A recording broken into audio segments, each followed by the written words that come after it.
ಸರ್ವರಿಗೂ ನಮಸ್ಕಾರ. ಪ್ರೀತಿಯ 10ನೇ ತರಗತಿಯ ವಿದ್ಯಾರ್ಥಿಗಳೇ, ಈ ವಿಡಿಯೋದಲ್ಲಿ ನಾನು ನಿಮಗೆ ರೂಪಣಾತ್ಮಕ ಪರೀಕ್ಷೆ 1ರ ಒಂದು ಮಾದರಿ ಪ್ರಶ್ನೆ ಪತ್ರಿಕೆಯನ್ನು ಪರಿಚಯಿಸ್ತಾ ಇದ್ದೇನೆ. ವಿಷಯ ಕನ್ನಡ, ಅಂಕಗಳು 20, ಸಮಯ 60 ನಿಮಿಷ. 10ನೇ ತರಗತಿಯ ರೂಪಣಾತ್ಮಕ ಪರೀಕ್ಷೆ 1.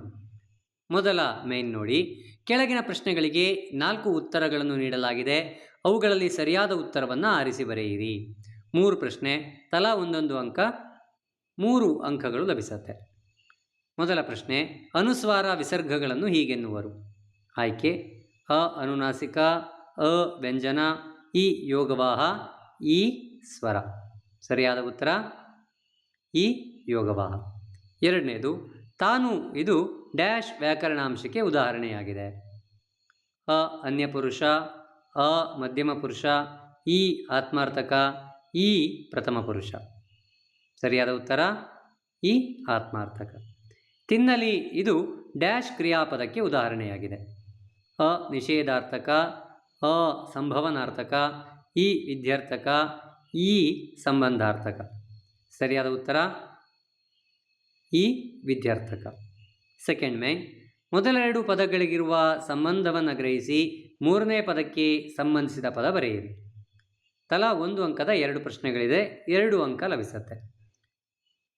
4 ಪ್ರಶ್ನೆ, ಆದ್ದರಿಂದ ಸಂಬಂಧಾರ್ಥಕ ರೊಯ್ಯನೆ ಡ್ಯಾಶ್. ಉತ್ತರ ಅನುಕರಣಾವ್ಯಯ. ರಾತ್ರಿಯನ್ನು ದ್ವಿತೀಯ, ನೆಮ್ಮದಿಯಿಂದ ಡ್ಯಾಶ್. ಇಲ್ಲಿ ವಿಭಕ್ತಿ ಪ್ರತ್ಯಯ ಕೇಳಿರೋದು ಇಂದ, ಹಾಗಾಗಿ ತೃತೀಯ. ಥರ್ಡ್ ಮೇನ್, ಕೆಳಗಿನ ಪ್ರಶ್ನೆಗಳಿಗೆ 1 ವಾಕ್ಯದಲ್ಲಿ ಉತ್ತರಿಸಿ. 3 ಪ್ರಶ್ನೆ ಇದೆ, ತಲಾ 1 ಅಂಕ ಲಭಿಸುತ್ತೆ, 1 ಅಂಕಗಳು. ಎಣ್ಣೆ ತುಪ್ಪದ ಮಿಶ್ರಣ ಬೇಡವೆಂದು ಹೇಳಿದವರು ಯಾರು? 7 ಶಿವರುದ್ರಪ್ಪ ಅವರು ಯಾವುದರ ನಡುವೆ ಸೇತುವೆಯಾಗಬೇಕು ಎಂದು ಹೇಳಿದ್ದಾರೆ? ಬಾಲರವಿ ಎಲ್ಲಿ ಸೊರಗಿದ್ದಾನೆ? ಫೋರ್ತ್ ಮೇನ್, ಕೆಳಗಿನ ಪ್ರಶ್ನೆಗಳಿಗೆ 3-4 ವಾಕ್ಯದಲ್ಲಿ ಉತ್ತರಿಸಿ. 2 ಪ್ರಶ್ನೆ, ತಲಾ 2 ಅಂಕ, ಒಟ್ಟು 4 ಅಂಕಗಳು. ಕನ್ನಡ ಭಾಷೆ ಹದಗೊಂಡದ್ದು ಹೇಗೆ? ಹಕ್ಕಿಯ ಹಾರಾಟವನ್ನು ಕವಿ ಆಕಾಶಕ್ಕೆ ಹೇಗೆ ಹೋಲಿಸಿದ್ದಾರೆ? ಇನ್ನು 5th ಮೇನ್, ಕೆಳಗಿನ ವಾಕ್ಯ ಅಥವಾ ಹೇಳಿಕೆಗಳಿಗೆ ಸಂದರ್ಭ ಸಹಿತ ಸ್ವಾರಸ್ಯ ವಿವರಿಸಿ. 1 ಪ್ರಶ್ನೆ, 2 ಅಂಕ. ದೇವರೇ ಮರ ಹತ್ತುವಷ್ಟು ಅವಕಾಶ ಕರುಣಿಸು. 6th ಮೇನ್, ಕೆಳಗಿನ ಕವಿಯ ಕುರಿತು ವಾಕ್ಯ ರೂಪದಲ್ಲಿ ಬರೆಯಿರಿ.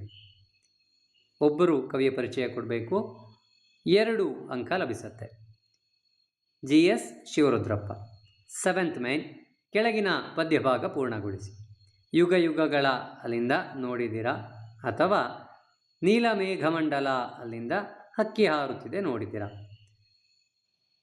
2 ಅಂಕ ಇಲ್ಲಿ ಲಭಿಸುತ್ತೆ. ಅನಂತರ 8th ಮೇನ್, ಕೆಳಗಿನ ಗಾದೆ ಮಾತನ್ನು ವಿಸ್ತರಿಸಿ ಬರೆಯಿರಿ. ಕುಂಬಾರನಿಗೆ ವರ್ಷ, ದೊಣ್ಣೆಗೆ ನಿಮಿಷ. ಇದು 2 ಅಂಕಗಳು. ಪ್ರೀತಿಯ ವಿದ್ಯಾರ್ಥಿಗಳೇ, ಇದು 10ನೇ ತರಗತಿಯ ಒಂದು ಮಾದರಿ ರೂಪಣಾತ್ಮಕ ಪರೀಕ್ಷೆಯನ್ನು ನಿಮಗೆ ಪರಿಚಯಿಸಿದ್ದೇನೆ. ವಿಡಿಯೋ ಇಷ್ಟ ಆದರೆ ಮರೆಯದೆ ಸಿರಿಗನ್ನಡ ಕಸ್ತೂರಿ ಯೂಟ್ಯೂಬ್ ಚಾನಲನ್ನು ಸಬ್ಸ್ಕ್ರೈಬ್ ಮಾಡಿ. ವಿಡಿಯೋ ಹೇಗೆ ಅನ್ನಿಸ್ತು ಅನ್ನೋದ್ರ ಬಗ್ಗೆ ಕಮೆಂಟ್ ಮಾಡಿ, ಲೈಕ್ ಮಾಡಿ. ಧನ್ಯವಾದಗಳು.